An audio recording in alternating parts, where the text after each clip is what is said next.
Welcome to Southwest History, where epic adventure meets the raw, arid beauty of the American Southwest. Join us as we explore rugged landscapes, uncover hidden treasures, and dive into the deep history and rich culture that define this iconic region. From thrilling off-road trails to stunning desert vistas, and even legends of long-lost gold mines, there's always something waiting to be discovered. Subscribe now and hit the bell icon so you don't miss out on our latest history adventures and travel guides. Let's embark on a journey together into the heart of Southwest history. Relax and enjoy. In the shadow of the Idaho frontier, one man wore the badge by day and robbed stages by night. This is the chilling true story of David Updyke, lawman and keeper of a vanished fortune. $86,000 in stolen gold disappeared, and it's never been found. Where did it go? And what price did he pay? Today, we ride into the true story of David Updyke, a sheriff. So saddle up, because this tale ain't just history. It's a warning carried on desert wind. Let's dive in. Imagine this. A man, David C. Updyke, was born near Cayuga Lake, New York, around 1830, into a family of good name and better reputation. But David? He was the black sheep, a restless spirit bound for trouble. In 1855, he drifted west to California, trading cold respectability for the heat of horse hooves and dust. He drove stagecoaches for 2 years, long, lonesome miles across rugged country. Then he set sail north to British Columbia, chasing fortune. But gold wasn't so easily won. He circled back to California, then wandered into Nevada's booming Virginia City. The land was wild and the West was wilder.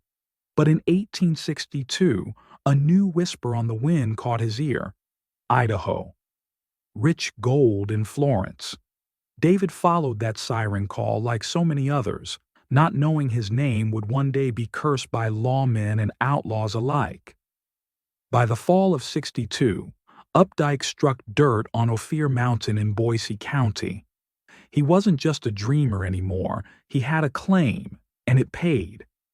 By 1864, he'd saved $1,500, a small fortune for a man with ambition and a crooked smile. In Boise City, he bought a livery stable right in the heart of town. But that stable was more than a place for horses. It was soon crawling with outlaws, drifters, and hard-eyed men.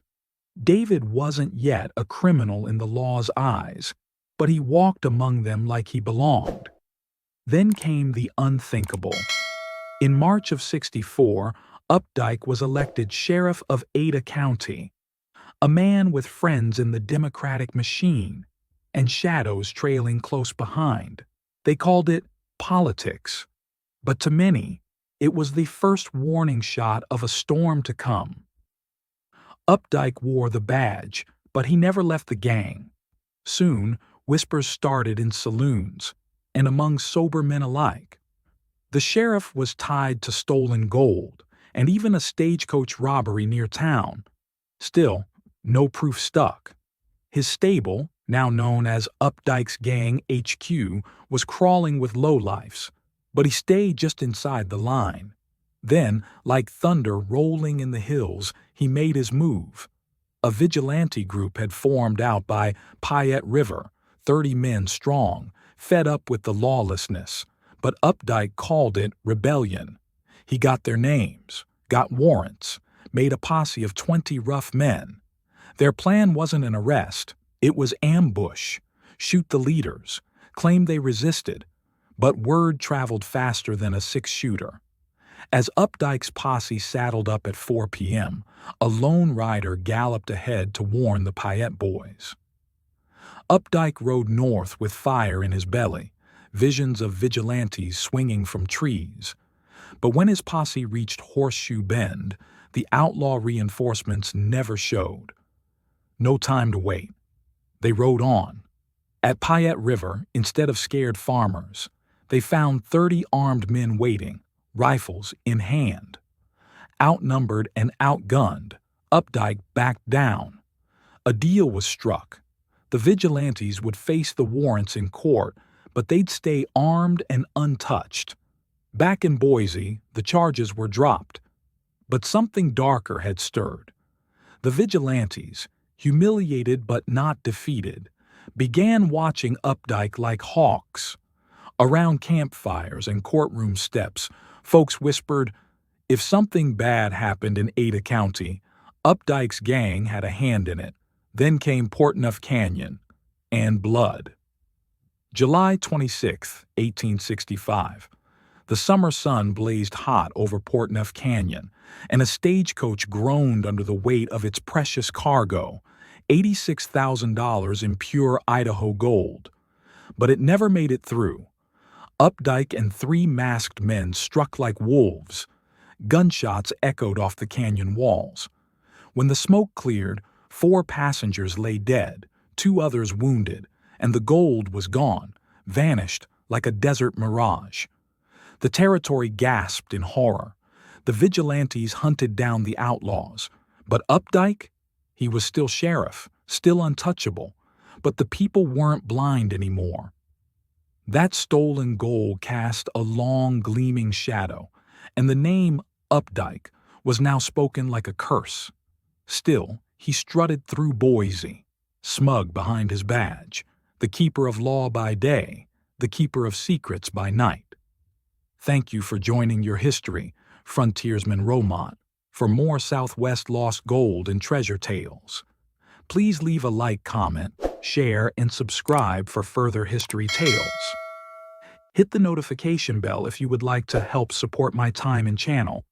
Hit the super thanks heart icon at the bottom of the video and contribute. This is very helpful. Relax and enjoy. The gold was never recovered, and its absence festered in the hearts of the people. A fortune that size didn't vanish. It was buried, hidden, hoarded. Eyes turned to the hills, to the rocky veins of the Idaho wilderness. But Updyke stayed calm, even after the Payette River Vigilance Committee arrested him that September, claiming he let criminals walk and pocketed their sins. He made bail and ran, slipping back to Boise, hoping old allies would still protect him. But by spring, he could feel the walls closing in. The glint of that $86,000 in gold dusted every rumor, every accusation. With outlaw John Dixon at his side, he fled into the hills. The Rocky Bar Road was his escape route, but fate had other plans. On April 12, 1866, Updyke and Dixon bunked in an old abandoned cabin, unaware that riders trailed them, silent as ghosts. Before dawn, the vigilantes struck. The outlaws were bound, marched 10 miles to a lonely stretch of land called Syrup Creek, where the wind whispered through empty cabins. There, beneath a sagging shed, the vigilantes demanded answers. "Where's the gold, Dave?" they asked, eyes burning with hunger for justice and treasure. But Updyke, the former sheriff, now shackled and spent, said nothing. He just stared with that same defiant glare that once ruled a county. Then, as the sun rose over the canyon rim, the ropes were pulled. 2 bodies swayed in the wind, and still, the secret of the gold remained buried in his silence. They found the bodies the next morning. A note pinned to Updyke's chest read, "Aider of murderers and thieves." By the following day, another letter appeared in Boise, anonymous, damning. It listed his crimes: robberies, murders, arson, and always gold at the center of it all. But the treasure, the $86,000 taken from Portneuf, was never found. Folks say it's hidden somewhere in the jagged spires of the City of Rocks, buried by Updyke himself, maybe even before that fateful ride. Many have searched. None have returned with more than rumors. But some say on moonlit nights, the wind still carries whispers through those stones. And if you listen close, you might just hear the jingle of ghost gold, and the echo of a crooked sheriff's final secret. So, what became of the $86,000 in stolen gold? Some say it lies buried beneath the boulders of the City of Rocks. Others believe it was spent in the shadows long ago. But one thing's certain. David Updyke's name still haunts the West like a ghost on horseback. Thanks for watching Southwest History, where legends don't fade, they echo through time. If you love true tales of gold, grit, and the untamed frontier, be sure to subscribe and ride with us again.